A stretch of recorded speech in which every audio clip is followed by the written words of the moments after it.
Clap de fin pour cette première journée de l'European Cyber Week organisée par le pôle d'excellence cyber. Je suis Yasmine Douadi pour Riskintel Media. Dans quelques instants, nous allons retrouver la keynote de Guillaume Poupard, directeur général de l'ANSSI. Vous y retrouverez des informations particulièrement éclairantes sur les défis de la cybersécurité. Oui, bonsoir à tous.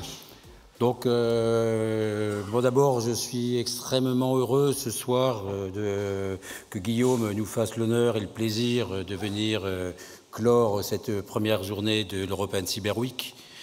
Pour ceux qui ne le connaissent pas, tout le monde connaît bien sûr Guillaume comme directeur général de l'ANSSI depuis 2014. Mais il faut savoir que Guillaume était auparavant l'anté-prédécesseur de Bruno Marescot, c'est-à-dire le monsieur qui porte le dossier cyber au sein de la DGA. Et dans le jargon du ministère des Armées, quand on parle de cyber, on parle de lutte informatique offensive, on parle de lutte informatique défensive, on parle de prévention et aujourd'hui, quoi pas aujourd'hui, puisqu'on a développé ça en 2012, de lutte informatique informationnelle, bien que ce soit quelque chose de très compliqué. Donc moi j'ai eu la chance de prendre ce dossier en 2008 et en 2009, M. Collet-Billon, qui était quand même un visionnaire et quand même un des pères de la cyberdéfense française, c'est qu'on l'a défini, sans lui rien n'aurait pu être fait, m'a désigné Guillaume Poupard comme étant mon alter ego pour bâtir cette capacité. Donc de 2009 à 2014, nous avons travaillé ensemble. On ne peut pas dire tout ce qu'on a fait ensemble, mais on se présentait, du moins moi je me présentais, voilà, je viens avec Guillaume, c'est mon jumeau, moi je suis la partie opérationnelle, lui c'est la partie technologique, mais on est vraiment des jumeaux, et Guillaume ensuite a laissé la place à Frédéric Valette, que tout le monde ici connaît, et qui aujourd'hui, après avoir été à la DGA et passé par la DGSI, est allé aujourd'hui vers la DGSE, et cette espèce d'amorce, maintenant c'est Bruno Marescot qui arrive, cette espèce de communauté des fondateurs, avec Patrick Pailloux, avec Bernard Barbier, l'élément le plus important, je pense qu'il faut retenir, c'était une aventure humaine, le fait que l'on soit bien entendu, que nos planètes se sont alignées, qu'on a cherché le bien commun et pas le corporatisme des organisations, fait qu'aujourd'hui on est ici, bien sûr avec le soutien de M. Jean-Yves Le Drian et de son cabinet, et qui était à l'époque, c'était Christophe Salomon. Je dis ces noms tout simplement parce que ces noms vous les réentendez. Et ces noms, ce sont des gens qui se sont appris à travailler ensemble. Puis maintenant, il y a des autres qui arrivent, comme Éric Monnemaison, qui est passé par toutes ces instances. Donc il y a vraiment une vraie communauté cyber française. Et c'est pour ça que je suis extrêmement heureux que Guillaume vienne nous parler, revienne aux sources. Parce qu'il est quand même quelqu'un de la DGA dans son cœur, docteur en crypto, si je me souviens bien. Mais voilà, c'est le cœur de la cyber régalienne française qui est aujourd'hui ancrée sur Rennes. Donc Guillaume, je te laisse la parole, puis à très bientôt.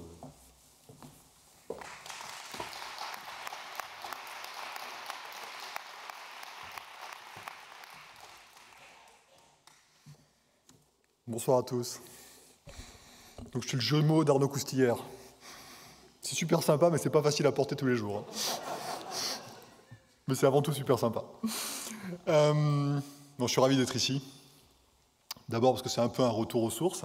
J'ai jamais été breton pendant ma période DGA, mais je connaissais très bien le train pour venir au moins toutes les semaines. Et c'est une des nombreuses belles périodes que j'ai eu la chance de vivre grâce à ce sujet cyber, que j'ai eu la chance de connaître avant que le mot cyber soit même utilisé, donc ça, c'est mon côté dinosaure. Et donc ici, voilà, c'est une forme de retour aux sources, même s'il y a plusieurs sources pour moi, très clairement dans cette aventure. C'est également pour moi un peu l'opportunité il n'y aura pas de grandes annonces, parce que je ne tiens pas à en faire, mais un peu l'opportunité d'une dernière intervention, avec beaucoup d'amis. Je croise depuis tout à l'heure plein de figures que j'ai plaisir à voir ou à revoir. Donc voilà, une dernière intervention en tant que DG de l'ANSSI, avant de passer à autre chose. Alors je me méfie un petit peu, il y a un de mes sous-directeurs l'autre jour qui me taquinait en me disant que je commençais à être le Charles Aznavour de la cyber. Je ne sais toujours pas si c'était sympa ou pas, un peu des deux probablement. C'est bien Aznavour, il y a pire. Mais bon voilà, la tournée d'adieu tourne depuis un petit moment, il est temps qu'elle s'arrête. Et logiquement, tout ça devrait prendre un terme à la fin de l'année. Content également d'être ici pour vous annoncer, mais ce n'est pas un secret non plus, mais l'arrivée en terre rennaise de l'ANSSI. Finalement, personne n'y échappe. C'est un attracteur très fort. On y travaille depuis des années. On y travaille parce que la vraie histoire, c'est qu'à un moment où, une fois de plus, je réclamais des sous, des bonhommes et des mètres carrés pour les asseoir, on a fini par me dire bah, « t'es gentil, mais tu vas quand même aller t'asseoir ailleurs qu'à Paris ». Ce qui, évidemment, crée une forme de complexité managériale à venir. Ça, c'est indéniable, même si ça nous paraît tout à fait... on s'est rassuré depuis pour y voir quelque chose de tout à fait gérable et pour y voir tous les intérêts que ça pouvait avoir.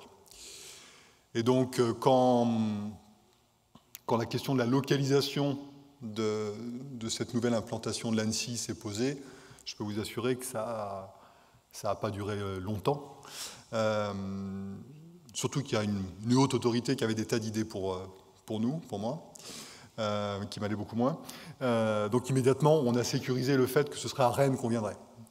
Et venir à Rennes, c'est pas par amitié, même si l'amitié n'est pas forcément exclue dans tout ça, mais c'est simplement par souci d'efficacité et pour rejoindre cet écosystème qui s'est développé, Arnaud le rappelait, de longue date. Écosystème avec lequel on est déjà très, très connecté, que ce soit avec DGAMI, que ce soit avec le ComCyber, que ce soit avec les industriels qui ont fait le même mouvement, en fait, hein, de se positionner ici, pas que ici, mais également ici, parce qu'il y a une vie cyber à Rennes et dans ses environs. Et donc, évidemment, le lieu s'est imposé. Et donc, j'étais ravi tout à l'heure d'aller revoir encore l'avancement de notre beau bâtiment. Au pied du métro et tout, hein, c'est bien placé. Je le dis pour ceux que ça pourrait intéresser. Ça a plein d'avantages. Ce sera un beau bâtiment, ce sera quali. Et ce sera surtout un endroit où on pourra continuer à développer, avec nos partenaires au sein de ce bel écosystème, développer nos missions. Et donc tout l'enjeu interne à l'ANSSI va être de trouver une cohérence maximale pour éviter d'avoir une ANSSI rennaise et une ANSSI parisienne. Ça, c'est pas du tout l'objectif. Mais au contraire, de profiter de l'écosystème, de profiter pour chercher certaines formes de spécialisation autour de sujets techniques particuliers, autour de sujets opérationnels, grâce à ce bâtiment qui va nous accueillir à partir du printemps prochain, et où à terme on envisage de mettre quand même 200 personnes. Et c'est un terme relativement proche, parce que de toute manière on a besoin d'asseoir les nouveaux arrivants qu'on a la chance de pouvoir embaucher. Donc voilà, c'est une aventure qui se continue, quelque part une boucle qui se referme très probablement et qui fait qu'on va pouvoir continuer à développer ces écosystèmes dont on a tellement besoin. Je le vois bien, que ce soit ici, que ce soit à Paris, que ce soit... Je parle d'écosystème parce que finalement, j'ai pas, même si le terme est très... un petit peu surexploité, mais il est bien réel. Et quand on voit également toute la dynamique qu'il peut y avoir au campus cyber, par exemple, à la Défense, je pense que si on compare avec ce qui peut se passer chez nos partenaires, il n'y a pas besoin d'aller chercher bien loin, notre force en France, c'est clairement cette capacité à travailler ensemble. Donc ça fait toujours bon ton de le dire, hein, mais je pense que c'est une réalité en plus. Et le fait de matérialiser, de continuer à construire cette réalité, c'est quelque chose véritablement d'extrêmement positif. Après, je profite d'avoir cette tribune pour revenir peut-être, non pas sur ce qui a été fait les dernières années, même s'il y a une vraie forme de continuité, mais plutôt sur les enjeux qu'il va y avoir dans les mois et les années à venir, parce que notre sujet, il a ce très grand avantage, quelque part, d'être en dynamique permanente. Sur personnes qui vont dire « Ah, c'est incroyable les changements qu'il y a pu avoir en l'espace de quelques années à l'ANSSI, ailleurs et tout ça ». En fait, c'est pas ça. C'est plutôt qu'on est tous là, dans cette salle, on est tous en train de surfer une très grande vague. Il ne faut pas prendre peur d'ailleurs, parce qu'elle devient monstrueuse, cette vague. Mais on la surfe collectivement, cette vague. Et donc tout ce qu'on a construit les années précédentes, c'est une partie du parcours, mais ça va continuer, et je pense qu'on est dans la bonne direction. On est dans la bonne direction au niveau national, où on a su trouver un équilibre entre les partenaires étatiques, d'abord, et c'est pas facile.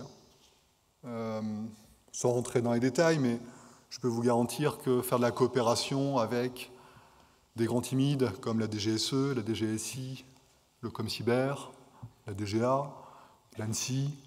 C'est un vrai challenge. Il n'y a jamais de doute sur l'opportunité, l'intérêt et la volonté de le faire. Ça, je peux en témoigner depuis, Arnaud parlait de 2009, avant même que tout ça n'existe. La volonté à la fois des acteurs et du politique a toujours été très, très constante et très ambitieuse. Mais après, il faut le faire pour de vrai. Là encore, les mots ne suffisent pas. Et construire ça, ça a été, voilà, ça a été une vraie réussite. Et quand je compare chez nos partenaires, bon, au-delà des discours de façade, ça ne se passe pas forcément aussi bien. Et donc je ne suis pas, voilà, je suis pas content de leur malheur, mais il y a une forme de fierté, très clairement, de ce qu'on fait collectivement. Dans la relation qu'on peut avoir entre le secteur public et le secteur privé, c'est pareil. Il est toujours de bon ton de dire que tout ça travaille ensemble, en symbiose, ceci, cela. En pratique, quand on veut le faire pour de vrai, on sait que c'est compliqué. Et je pense que les équilibres qu'on a su trouver collectivement, ils sont bons. Et ces équilibres, ça passe par de la confiance, ça passe par le fait de travailler ensemble, ça passe par le fait d'une certaine fermeté quand c'est nécessaire. On a été les premiers à utiliser de la réglementation pour convaincre. C'est une main tendue obligatoire, la réglementation. Voilà, c'est comme ça que je le présente. Et ce n'est pas une manière hypocrite de dire les choses, mais dans la LPM de 2013, quand on a dit les opérateurs d'importance vitale, vous allez faire de la cybersécurité, c'est obligatoire, c'est votre responsabilité parce que ça vous engage et ça engage la sécurité nationale, au final, ça s'est bien passé. Surtout qu'on avait glissé quelque part que, évidemment, vous ferez ça à vos frais. Pour qu'il n'y ait pas d'ambiguïté, évidemment. Et c'était indispensable, autrement on n'aurait rien fait ou pas fait grand-chose. Et donc cette démarche réglementaire, cette construction de l'écosystème par tous les moyens, à la fois de confiance, de travail ensemble, de travail d'écosystème, mais également de moyens réglementaires, c'est quelque chose qui, à mon avis, est d'une très belle réussite. Et qui va se continuer parce que, au fil des années, on a contaminé nos partenaires européens. Et je ne sais pas à quel point vous avez suivi ça, mais lors de la présidence française de l'Union européenne, on a renégocié la directive Nice. Non pas que l'ancienne directive Nice, c'est l'équivalent, c'est comment à l'échelle européenne, on est capable de forcer un petit peu le destin des opérateurs critiques. Eh bien, on a renégocié ça parce que simplement on y croit. On a réussi à convaincre d'États membres de l'Union européenne qui ne sont pas des passionnés, eux, pour des raisons politiques et culturelles de réglementation, mais qui ont compris que c'était une manière de catalyser la relation, de forcer la relation et dans l'intérêt général. Il n'y a pas de perdant, au final, dans tout ça. C'est pour ça que c'est intéressant et que ça, même quand on n'est pas un passionné de réglementation, finalement ça s'impose. Et donc cette directive Nice qu'on a renégociée pendant la présidence française de l'Union européenne, qui va être validée dans les jours qui viennent, eh bien elle va nous permettre de continuer cette ambition avec beaucoup plus d'acteurs régulés, avec beaucoup plus d'obligations, quelque chose, on peut voir ça sous l'angle de l'obligation, et donc de coûts, évidemment. Mais enfin, on sait que la sécurité, ça a un coût. Et cette sécurité, aujourd'hui, elle est nécessaire. Et ce que je dis en général à ceux, pour finir de les convaincre, c'est un peu fourbe, mais ceux qui ont encore des doutes, je leur dis, mais vous savez, votre ennemi, c'est pas nous, pas l'ANSSI. On n'a jamais sanctionné personne. Peut-être que 2-3 fois, j'en ai balancé un ou deux aux bonnes autorités, histoire de mettre une pression, mais c'était toujours avec une extrême bonne conscience. Mais la menace, le vrai risque, on sait d'où il vient. Il vient de nos adversaires, il vient de la cybercriminalité qui a pris des proportions incroyables, il vient de nos grands adversaires stratégiques, donc il n'y a aucun doute là-dessus. Donc voilà, la réglementation, le fait de travailler ensemble au niveau national et maintenant au niveau européen dans cette construction réglementaire, ce qui est le domaine de confort évidemment de l'UE, c'est évidemment quelque chose d'extrêmement positif. Au niveau des évolutions nécessaires en ce moment, ce qu'on a observé, c'est que quelque part, les grands acteurs, ceux que je viens de citer, ceux qui sont concernés par la réglementation, ceux qui auraient d'ailleurs probablement fait le travail sans réglementation, mais peut-être en prenant un petit peu plus de temps, leur sécurité, elle est indispensable, mais elle n'est pas suffisante. Elle est indispensable, et je ne prends qu'un exemple. On est au début d'un hiver qui ne se sent pas trop encore, mais qui va finir par arriver, à un moment où on est dans une vraie fragilité énergétique. Je ne suis pas en train de révéler des grands secrets d'État. Le gouvernement le rappelle tous les jours, il fait même des spots de télé pour nous le rappeler. Et bon, je peux vous assurer qu'on se félicite aujourd'hui de tout le travail qu'on a fait avec les acteurs du monde de l'énergie depuis maintenant, 2014, donc depuis 8 ans. Et j'en parlais encore récemment avec nos partenaires américains, qui, avec toute leur puissance, mais sans les outils que l'on peut avoir, finalement, aujourd'hui, se rendent compte de leur fragilité dans des domaines aussi sensibles, aussi critiques que le secteur énergétique. Donc ça, je pense que ça a été fait et bien fait. Il faut toujours rester modeste, être très prudent, limite superstitieux, mais ça a été bien fait. Maintenant, on se rend compte qu'une fois qu'on a fait ça, qu'on a traité les grands opérateurs d'importance vitale, de services essentiels, il reste tous les autres. Pendant la crise sanitaire, on a découvert la fragilité des hôpitaux. Ce n'était pas une surprise en soi. Par contre, on avait essayé d'anticiper les choses. Moi, j'en ai rencontré pas mal des directeurs d'hôpitaux avant que tout ça n'arrive. Avant l'attaque de Rouen en 2019, qui a été un peu le révélateur. Ça peut se produire. Et ces directeurs d'hôpitaux, ils me disaient, une fois qu'ils étaient en confiance, évidemment, ils disaient, on n'attaque pas les hôpitaux. Qui va attaquer un hôpital? Parce que dans le vrai monde, dans le monde physique, on n'attaque pas les hôpitaux, c'est vrai. Parfois des craintes, mais ça ne se produit pas.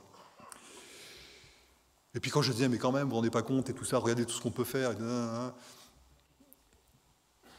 et même à la fin, alors ça c'est mon joker ultime, je vous livre mes derniers secrets avant de partir, mais en général, quand vous avez un décideur face à vous, et que vous lui dites, mais vous savez qu'à la fin, il peut y avoir des morts. On ne le dit pas trop pour ne pas terroriser les uns et les autres, mais enfin, on peut vite se faire des scénarios où il y a des morts à la fin. Eh bien, dans un directeur d'hôpital, ça ne lui fait pas peur, parce que chez lui, des morts, il y en a tous les jours. Je suis désolé de ce cynisme, mais malheureusement, ça nous a freiné, ça nous a fait perdre un temps fou. Et donc, on s'est rendu compte, malheureusement, à nos dépens, de la fragilité de tout ça. Et des acteurs comme les hôpitaux, il y en a plein d'autres, en fait. Soit parce qu'ils sont dans des domaines qui sont jugés non critiques, mais en pratique, le jour où ça tombe, ça peut être extrêmement compliqué. Soit parce qu'ils estiment qu'ils sont une espèce de domaine réservé, et il y a plein de raisons légales de se comporter différemment des autres. Et là, je pense notamment aux collectivités locales, que je ne critique pas. Faire du numérique dans une collectivité locale, quel que soit le niveau, j'admire les gens qui font ça. Et c'est souvent fait avec beaucoup d'enthousiasme d'ailleurs, mais sans forcément une prise en compte des questions de sécurité. Enfin, vous voyez en ce moment, c'est un conseil général par semaine qui tombe. Et quand c'est un conseil général qui tombe, ça veut dire que c'est des prestations sociales, c'est des trucs comme ça qui s'arrêtent. Et donc c'est vraiment nos concitoyens qui en subissent les conséquences de manière directe. Et puis il y a plein d'autres victimes potentielles qui ne sont pas critiques en tant que telles, mais le jour où ça arrive, on est bien embêté.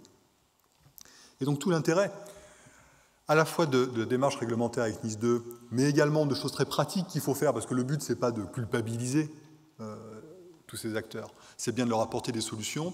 Eh bien, l'enjeu qui a déjà commencé, mais qui va se poursuivre pendant les mois, les années à venir, j'espère, c'est vraiment de leur donner les moyens de se développer. Et leur donner les moyens, ça veut dire quoi?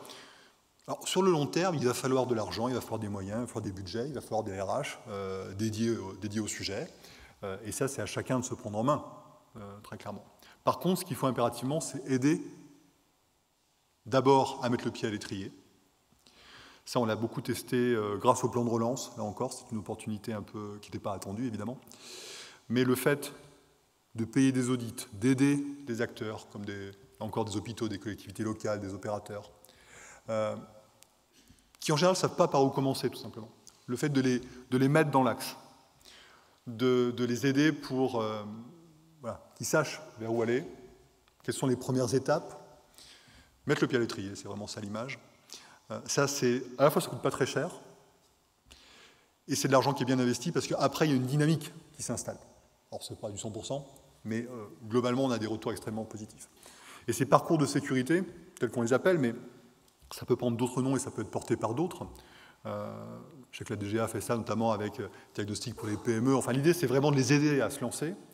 Et ensuite, voilà, qu'ils volent de leurs propres ailes. Ça, c'est extrêmement positif. Et j'espère bien que ça va continuer au-delà du plan de relance qui se termine le 31 décembre. J'espère bien que ça va continuer et qu'il y aura des annonces en ce sens. Mais je ne veux pas spoiler. L'autre L'autre idée qui a émergé cette fois-ci du côté opérationnel, côté Annecy, c'est le fait de trouver des relais locaux pour faire de la cybersécurité. On le voit aujourd'hui, les grands acteurs, ils savent nous trouver, ils savent trouver les bons prestataires qualifiés. Tout ça est très parisien, il faut bien le reconnaître. Et ça fonctionne. Les tout petits, en bas de la chaîne alimentaire, ils ont la chance de pouvoir s'appuyer sur ACIMA, sur cybermalveillance.gouv.fr, qui apporte de la prévention, mais également de l'aide très concrète pour aller porter plainte, pour aller trouver un prestataire, pour essayer de récupérer ses données quand il y a un problème, des choses comme ça. C'est essentiel. Et il faut que ça continue à se développer, parce que je pense que la notoriété est encore insuffisante, non pas en termes de qualité, mais en termes de diffusion au sein de l'État, pas au sein de nos concitoyens. Entre les deux, il y a une espèce de no man's land, avec des acteurs qui souffrent beaucoup, de manière visible, et en fait qui souffraient déjà, mais sans le savoir. Toutes les entreprises de taille intermédiaire, et plus elles sont stratégiques, et plus évidemment la situation est tendue. Les collectivités locales, on les retrouve là aussi très souvent, ce sont des ETI, voire des PME, d'un point de vue numérique. Eh bien, elles ont besoin d'avoir une sorte de correspondant opérationnel le jour où il y a un problème. Et ça, je vous dis ça pour faire la pub des les 6 sortes régionaux, qui sont des démarches très pragmatiques qui visent réellement à apporter un point de contact que une victime, quelqu'un qui a un problème ou une suspicion de ça, peut appeler pour se faire guider, se faire aider, aider à trouver des prestataires, aider à bien réagir, aider à gagner du temps à un moment où on sait très bien que le temps, c'est probablement ce qu'il y a de plus précieux. Ces 6 sortes régionaux, ils ont quand même fait couler beaucoup d'encre. Enfin, moi, j'ai vu beaucoup de discussions, parfois des discussions très stériles d'ailleurs. Il faut y voir simplement ce que c'est-à-dire quelque chose de pragmatique qui doit apporter de l'aide, qui doit rester très agile. Le but, c'est pas de faire des grosses structures qui vont s'auto-alimenter. Et quelque part, c'est des sujets, je dis un terme qui est probablement pas politiquement correct, mais c'est des sujets transpartisans. Et donc nous, ce que l'on souhaite vraiment, c'est que ces 6 sortes régionaux, donc un par région, par définition, et in fine, sans oublier l'outre-mer, qui est un sujet en soi, mais absolument critique, et bien que ces 6 sortes régionaux, ce soit pas l'objet d'un tel ou un tel, mais que ce soit bien un objet porté, utile, financé, et porté aussi bien par le conseil régional que par la préfecture de région, que par les acteurs nationaux, et ainsi de suite. Il n'y a pas de propriété là-dessus. Ce qu'il faut, c'est que ça fonctionne, parce que vraiment, ce que l'on peut faire de mieux pour aider anticiper l'aide aux victimes dans cette tranche intermédiaire, c'est vraiment de leur apporter ce numéro d'urgence. Alors après, on fait le marketing qu'on veut là-dessus, et chacun est libre, quelque part, pour le marketer, mais je pense que l'idée est absolument essentielle. Si maintenant on regarde du côté européen, c'est ça qui est bien avec le cyber, on est toujours en train de diverger dans tous les sens, et on ne s'embête jamais. On est dans une situation aujourd'hui où on a beaucoup construit, mais où tout ça reste très fragile. Mais je peux vous garantir qu'il y a une vraie communauté qui s'est créée à l'échelle européenne. J'avais le plaisir, il y a quelques minutes, de recroiser Dan Timpean, qui est mon homologue roumain.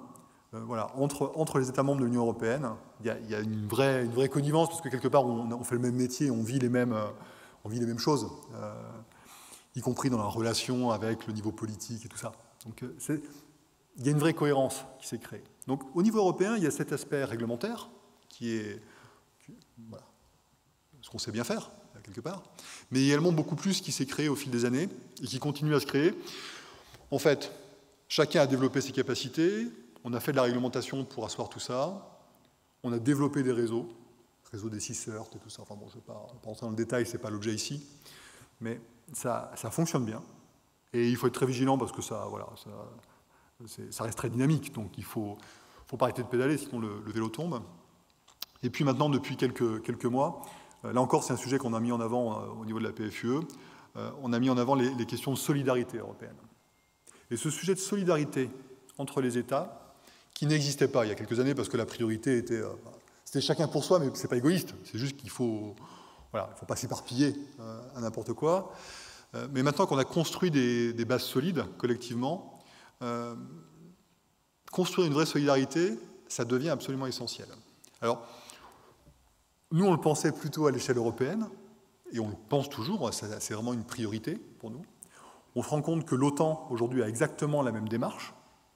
J'étais à Rome la semaine dernière, c'est incroyable la vitalité de l'OTAN, pour ceux qui l'ont connu il y a quelques années. C'est le jour et la nuit.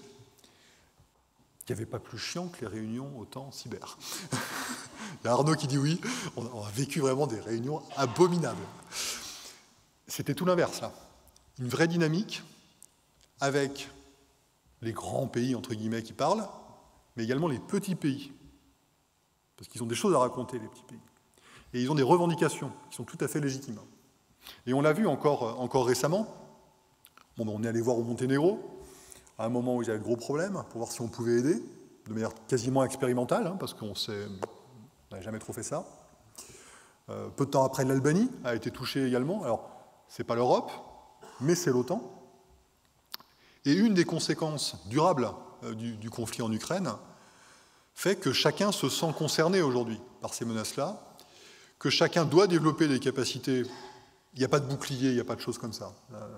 Je pense qu'il y a une vraie lucidité aujourd'hui de l'ensemble des États, quelle que soit leur taille et leur capacité, mais également une vraie nécessité d'être capable de s'aider les uns les autres. Donc les petits, entre guillemets, ont besoin de se rassurer en disant voilà, si j'ai un problème, je vais être capable de trouver de l'aide, c'est bien naturel.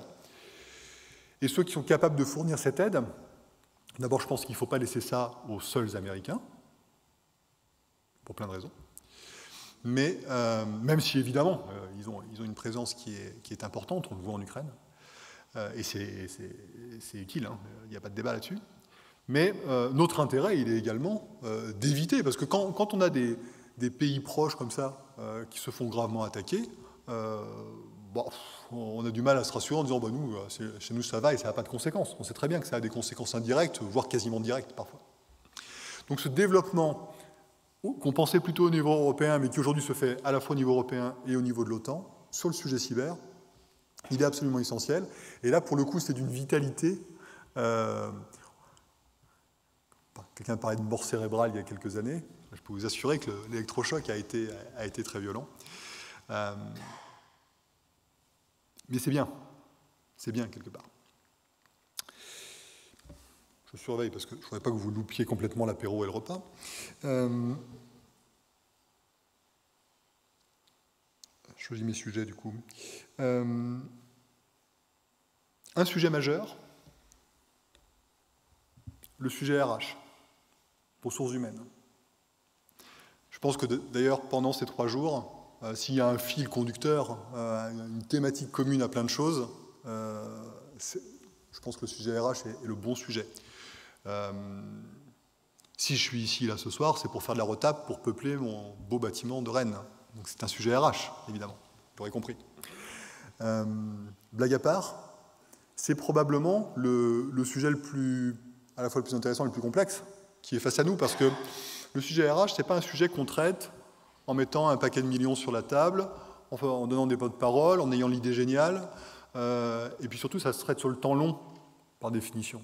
J'ai déjà eu des cas comme ça, où voilà, on avait des moyens, des choses comme ça, pour des questions RH, des questions de formation, et tout comme ça, et puis 15 jours après, il y a le cabinet du bon ministère qui rappelle en disant « Bon alors, où c'est que ça en est ?» Ça en est qu'il va falloir attendre, et que c'est probablement vos successeurs qui en verront les effets. C'est le propre on est à échelle humaine. Sur le sujet RH, il y a plein de choses qui sont faites. Je trouve même qu'il y a une dynamique absolument incroyable. Parce qu'en même temps, c'est une thématique qui est porteuse pour travailler tous ensemble. J'apercevais tout à l'heure les cadettes de la cyber. C'est une très belle initiative, très belle image qui est renvoyée. C'est une manière de changer l'image, justement, parce que parfois, nous, on aime bien le cyber, y compris le cyber un peu dark et obscur, mais enfin, pour attirer des enfants de 14 ans, on ne va pas attirer que les bons comme ça. Il faut qu'on ouvre tout ça, il faut qu'on comprenne tout ça. Toutes les initiatives de formation, et là encore, il se passe plein de choses partout, mais Rennes a été leader tôt. Voilà, c'est essentiel. Être capable de comprendre des mécaniques, parce qu'on les perçoit tous de près ou de loin. On a tous une intuition sur ces sujets RH et sur les biais ou les blocages qu'il peut y avoir. Bon, il faut les objectiver. Donc sans anticiper sur ce que l'on présentera demain, mais l'an dernier, on avait lancé un observatoire des métiers cyber, pas seul d'ailleurs, hein, collectivement, avec cette volonté pour chercher des solutions efficaces, durablement, de bien comprendre et d'objectiver les phénomènes. Bon, on n'a pas été déçus. On savait que la parité en cyber, c'était pas ça. Quand on l'a mesuré, on est tombé sur 11% de femmes. Donc en fait, c'était pire que l'intuition. Demain, on présentera des chiffres sur la perception des filières cyber, des métiers cyber, plutôt au niveau des étudiants, des jeunes, de ceux qu'on aimerait bien voir aller dans ces directions-là. Bon, ben là aussi, il y a des surprises. Il n'y a pas que des surprises, hein. Il y a des choses, on s'en doutait bien, mais voilà. Donc, objectiver les choses collectivement pour trouver des solutions collectives. C'est également quelque chose d'absolument essentiel. Et puis ces RH, au-delà des théories et des politiques publiques et tout ça, il faut bien les traiter, nos RH. Il faut bien les traiter. Pas déclencher une émeute de plus, mais voilà. Quand vous avez un expert cyber qui est contractuel au sein d'un service de l'État, donc qui accepte quelque part d'être un sous-fonctionnaire, on va le dire comme ça, mais c'est un peu la réalité, et que vous lui dites bah, tu vas être augmenté de 33 € par mois et tu vas être content, bah forcément ça se passe mal. Alors ce n'est pas l'expert cyber qui est ciblé évidemment, mais sans vouloir non plus demander un traitement d'exception pour nos experts, en même temps il faut bien les traiter. J'ai toujours été persuadé que ce soit les agents je parlais simplement pour les agents de l'ANSSI, pas pareil pour les agents des autres, mais je sais que c'est vrai chez les autres. S'ils sont là, c'est pas pour gagner de l'argent. Mais en même temps, il ne faut pas faire n'importe quoi non plus. Donc il faut bien les traiter, nos agents. Et ça, c'est compliqué, parce que on est tous dans des espèces de grands mouvements collectifs, où il y a souvent des bons sentiments et puis parfois de la bêtise administrative. Donc ça, c'est absolument essentiel. Enfin, le dernier point, Arnaud voulait que je parle d'offensif, ce que je n'ai jamais fait, vous remarquerez. Ah oui, pour faire peur à la com. Donc je ne parle pas d'offensif, évidemment. Mais quelque chose que j'ai peu dit, parce que voilà, je suis fidèle à notre modèle français, qui sépare très clairement les missions offensives et défensives.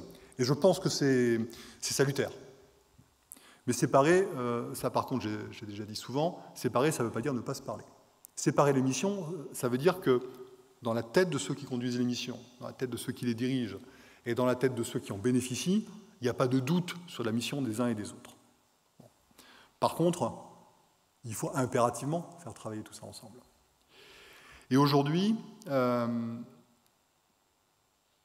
après quelques mois de conflit en Ukraine, je suis relativement inquiet sur les priorités qui pourraient être données. Il y a un petit piège dans ce conflit ukrainien. Le piège, c'est qu'on s'était préparé collectivement, et on avait préparé nos autorités au fait que le prochain conflit, surtout avec un pays comme la Russie, serait un conflit cyber. Et donc quand l'invasion a commencé, le 24 février, bon, heureusement on a eu Viasat, on a eu quelques akouskis à se mettre sous la dent, mais autrement il ne s'est rien passé en dehors de l'Ukraine. Il ne s'est rien passé et il ne se passe toujours rien. Bon, on va dire, c'est pas vrai ce que je dis. Il y a du Killnet, il y a de l'Anonymous, il y a des trucs comme ça, il y a des DDoS et tout. Il y en a qui crient avant d'avoir mal, parce que ça les arrange diplomatiquement. Quand un site web d'un aéroport américain se fait dosser, on dit que c'est un aéroport qui est bloqué, ce qui est complètement faux. Bon, ça c'est de la communication politique. Bon. Alors deux remarques à ça. La première, toute bête, que je répète en boucle au sein de l'ANSSI, il ne faut pas désespérer. Et à mon avis, on ne va pas être déçu à un moment ou à un autre. Et ça, de toute manière, sur le temps long, j'ai forcément raison. Parce qu'on a quand même affaire à des gens qui nous ont prouvé dans le passé leurs compétences. Et moi, j'ai beaucoup de respect technique pour eux, avec tout ce qu'on a vu. Et si ce n'est pas la Russie, ce sera la Chine. Beaucoup de respect technique. Donc, il ne faut pas les sous-estimer. Ne serait-ce qu'au vu de ce qu'ils faisaient il y a quelques mois. Il ne faut pas non plus les sous-estimer parce qu'on en parle peu, paradoxalement. Mais en Ukraine même, ça tabasse. Et ça continue à tabasser très fort. La grande surprise, en fait, la surprise stratégique dans tout ça, c'est le fait que l'Ukraine, pas toute seule, mais en partie, du fait de son retour d'expérience, de ce qu'elle a vécu il y a 5 ans, résiste véritablement. Donc ça, en même temps, c'est un message d'espoir. C'est-à-dire que si l'Ukraine peut résister à la Russie, même avec un peu d'aide, ça veut dire que c'est pas infaisable, le fait de se protéger. En fait, ma crainte, elle n'est pas là. Ma crainte, elle est dans le fait qu'à un moment où on se rend compte que le monde est dangereux, qu'il faut faire des choix, que notre modèle d'armée, on sait tout faire, mais en petite quantité, donc il faut faire des choix. Évidemment, il y a la tentation de chacun dans son segment, dans son silo, de se dire, voilà, le spécialiste, le pilote, il va dire, moi, il faut des avions en plus. La preuve, regardez l'Ukraine, des doutes, mais les marins vont réussir à nous expliquer qu'il faut plus de bateaux. La preuve, regardez l'Ukraine. Chacun dans son silo, forcément, va avoir ce raisonnement honnête. Il n'y a pas de débat là-dessus. Ce que je ne voudrais surtout pas, c'est qu'on oublie que le sujet cyber, défensif certes, mais également offensif, et avant tout offensif, parce que beaucoup plus fermé, régalien par nature, ce sujet cyber, il a à tout prix besoin de ressources. Voilà. Donc je me permets de m'exprimer sur un sujet qui n'est pas le mien, peut-être pas à moi de le faire, mais quand même pour dire qu'à un moment où il y a des choix très importants qui sont à faire, à un moment où la commande nous a été faite, c'est dans la revue nationale stratégique qui vient d'être révélée, la commande, c'est, pour la France, la meilleure cyber-résilience au monde. Ce n'est pas des blagues, c'est ce qui est écrit. Et c'est écrit parce que c'est le grand chef qui l'a écrit lui-même. Voilà, en fait, il a écrit le titre et puis il a dit, vous vous démerdez ensuite pour mettre du gras là-dessous.